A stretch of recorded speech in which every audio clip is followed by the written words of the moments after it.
நிச்சயமாகவே நல்ல முடிவை உங்கள் வாழ்க்கையில் தேவன் வைத்திருக்கிறார். நீங்கள் எதிர்பார்த்திருக்கும் முடிவு ஆசீர்வாதமாய் உங்களுக்கு நடந்து முடிய போகிறது. நீதிமொழிகள் 23:15. நிச்சயமாகவே முடிவு உண்டு, உன் நம்பிக்கை வீண் போகாது. கிறிஸ்துவின் மேல் நம்பிக்கை வைத்து ஒரு ஆசீர்வாதமான காரியம் நடக்க வேண்டும் என்று காத்துக் கொண்டிருக்கிற தேவ பிள்ளையே, கர்த்தர் நல்ல செய்தியை உன் காதில் கேட்க பண்ண போகிறார்.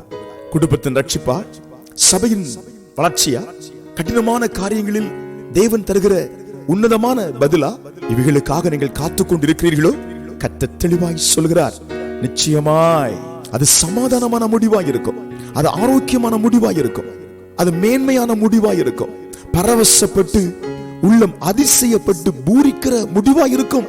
சத்துருக்கள் கூட ஆச்சரியப்படுகிற விதத்தில் வருகிற ஒரு முடிவாய் இருக்கும். நிச்சயமாகவே உங்கள் நம்பிக்கை வீண் போவதில்லை. வேத வசனத்தின் மேல் வைத்திருக்கிற நம்பிக்கை, ஜெப களத்தில் மீது வைத்திருக்கிற நம்பிக்கை, தேவன் மீது வைத்திருக்கிற நம்பிக்கை ஒரு நாளும் வீண் போகாது. அதில் ஒரு விடை தெளிவாய் வெளிப்படும். அதை காண்பீர்கள்.